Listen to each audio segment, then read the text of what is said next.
Welcome student. आइए हम आज एक्सरसाइज 3.3 का क्वेश्चन नंबर 3 देखते हैं। यह वर्ड प्रॉब्लम है, मतलब कुछ शाब्दिक समस्याएं दी गई हैं और इनका हल हमें ज्ञात करना है। तो आइए देखते हैं पहले प्रश्न को कि निम्न समस्याओं में रैखिक समीकरण युग्म बनाइए और उनके हल प्रतिस्थापन विधि से ज्ञात कीजिए।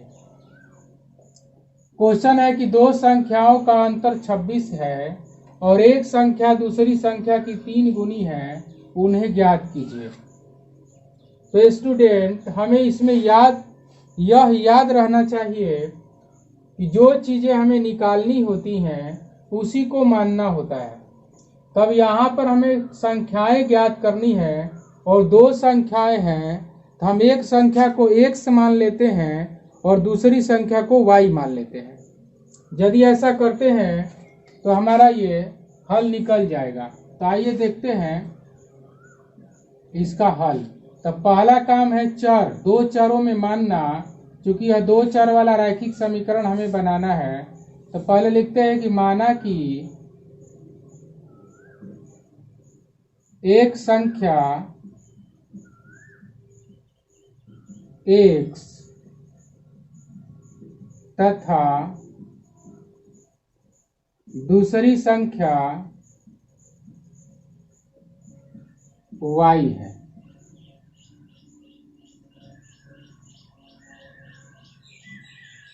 प्रश्न से अब इस प्रश्न में जो कहा गया उसके अनुसार हम लोग समीकरण बैठाएंगे। तो प्रश्न में देखिए, यहाँ लिखा हुआ है कि दो संख्याओं का अंतर 26 है। दो संख्याओं ने माना हुआ x और y, अंतर का अर्थ है कि इसका और इसका -26 है। यानी हम इसमें से इसको सब्ट्रैक्ट करें, घटाएं, तो वह 26 आएगा। अर्थात बैठा सकते हैं कि x - y बराबर 26, और इसको हम इक्वेशन फर्स्ट कर सकते हैं।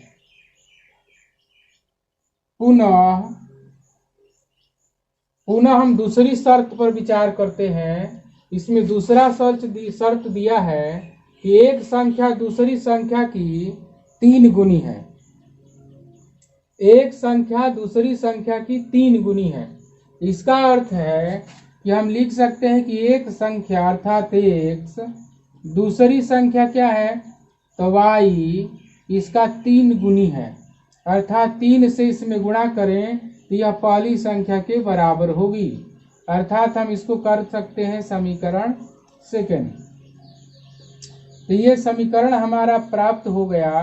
दो चर वाला रैखिक समीकरण युग्म प्राप्त हुआ। फर्स्ट में यही कहा गया था कि रैखिक समीकरण युग्म बनाइए। तो ये हमारा फर्स्ट काम हुआ। अब हम इसका हल निकालेंगे और उसमें प्रतिस्थापन विधि का प्रयोग करेंगे। प्रतिस्थापन विधि का मतलब है कि एक का मान दूसरे समीकरण में प्रतिस्थापित करना, अर्थात रख देना। यदि हम ऐसा करते हैं तो दूसरे का मान हम ज्ञात कर पाएंगे। आइए देखते हैं। यहाँ हम पहले लिखते हैं कि समीकरण फर्स्ट में, यहाँ देखिएगा समीकरण फर्स्ट ये वाला है, ये सेकेंड वाला है। तो सेकेंड में x का वैल्यू 3y है। इसी वैल्यू 3y को हमें इस समीकरण में रख देना है। तो समीकरण फर्स्ट में समीकरण सेकेंड से x बराबर 3y प्रतिस्थापित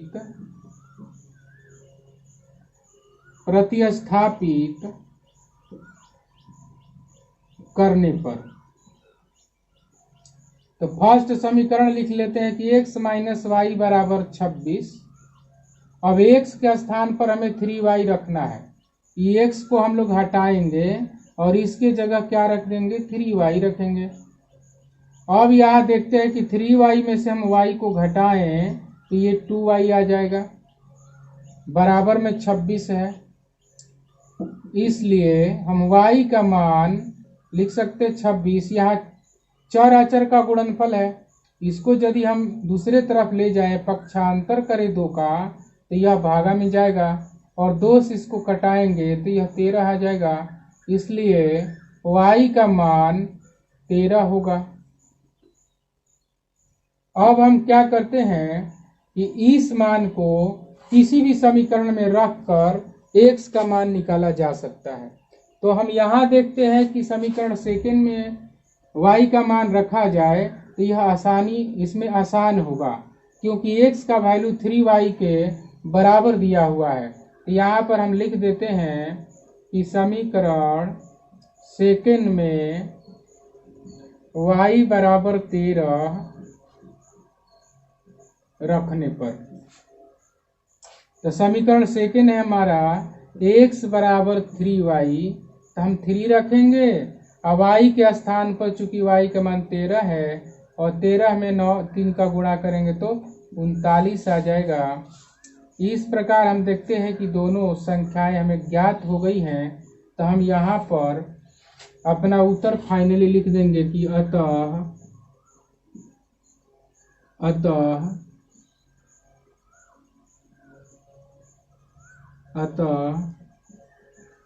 एक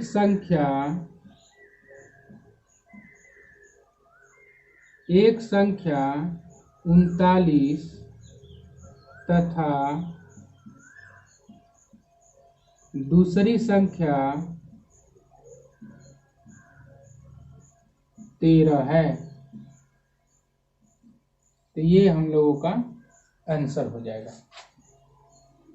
आइए अब तीसरा का हमने फर्स्ट बनाया, अब हम लोग तीसरा का सेकंड देखते हैं।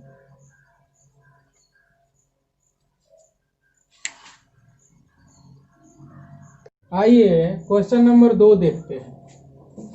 दूसरा क्वेश्चन है कि 2 समपूरक कोणों में बड़ा कोण छोटे कोण से 18 डिग्री अधिक है, उन्हें ज्ञात कीजिए। जैसा कि हम लोग जानते हैं समपूरक कोण किसे कहते हैं। समपूरक कोण में 2 कोणों का योग 180 डिग्री के बराबर होना ही चाहिए।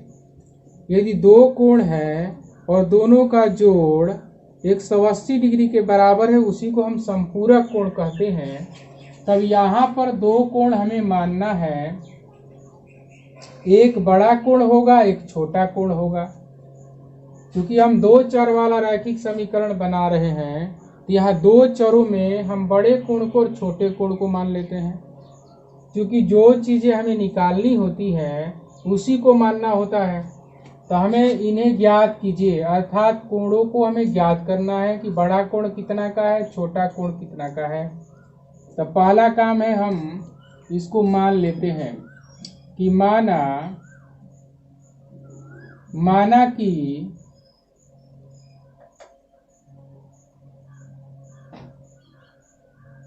माना कि 2 समपूरक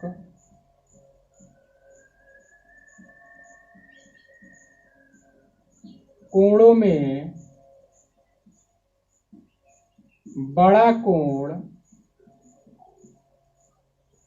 x डिग्री तथा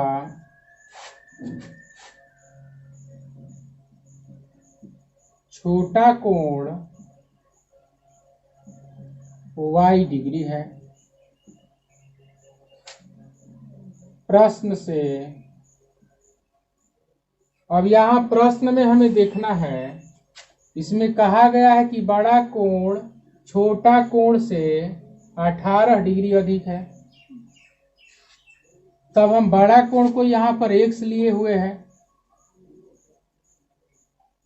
बराबर छोटा कोण, ये बड़ा कोण यहाँ लिए हुए हैं, यहाँ छोटा कोण लिए हुए हैं। और इसमें कहा गया है कि बड़ा कोण x छोटा कोण y से 18 अधिक है।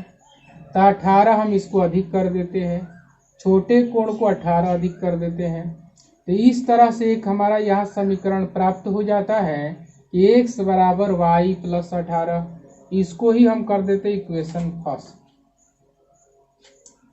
पुनः अब हम विचार करते हैं, हमने आपको समझाया कि 2 समपूरक कोण हम लेते हैं तो उनका जोड़ हमेशा 180 डिग्री के बराबर होता है। तब यहाँ पर दो कोण हमारे हैं x और y, तो यहाँ लिख सकते हैं कि x प्लस वाई बराबर 180 डिग्री। x प्लस वाई बराबर 180 डिग्री लिखा क्यों? तो यहाँ पर बगल में लिख देते हैं क्योंकि यह क्या है, ये समपूरक कोण है। अर्थात आप ऐसे लिख सकते हो कि समपूरक कोणों का योग 180 डिग्री होता है। समपूरक कोणों का योग 180 डिग्री होता है। अब इसको हम लोग बना लेते हैं समीकरण सेकंड। अब यहाँ पर देखते हैं कि x का वैल्यू y प्लस 18 आया हुआ है समीकरण फर्स्ट में। अब हमें प्रतिस्थापन विधि का यहाँ प्रयोग करना है। तो हम समीकरण फर्स्ट से x का जो वैल्यू है, जो x का मान है, हम समीकरण सेकंड में x के स्थान पर रख सकते हैं। यहाँ पर आइए ऐसे बना लेते हैं कि समीकरण सेकंड में समीकरण फर्स्ट से x बराबर y प्लस 18 प्रतिस्थापित करने पर, तो हम x के स्थान पर y प्लस 18 यहाँ प्रतिस्थापित कर देते हैं। इक्वेशन सेकेंड को यहाँ लिख लेते हैं और इस x स्थान पर x को हटाकर x के स्थान पर y प्लस 18 लिख लेते हैं। इस प्रकार ये y और y जोड़ देते हैं तो ये 2y हो जाएगा। अब ये 18 अंक है, ये 180 भी अंक है, इसका पक्षांतर कर देते हैं तो यह 180 डिग्री माइनस हो जाएगा इसमें से 18।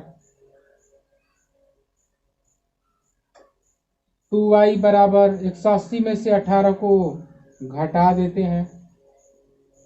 180 में से 18 घटाया जाए तो यह 162 आएगा। घटा के आप देख लीजिएगा। अब 2 से यदि हम इसको कटा देते हैं तो 2 8 16 और 2 एकम 2, ये 81 आएगा। इस प्रकार हम y का मान 81 डिग्री लिख सकते हैं। ये हमारा एक y का मान हो गया। अब हम इस मान को समीकरण फर्स्ट में रख देते हैं तो हमारा दूसरा मान आ जाएगा।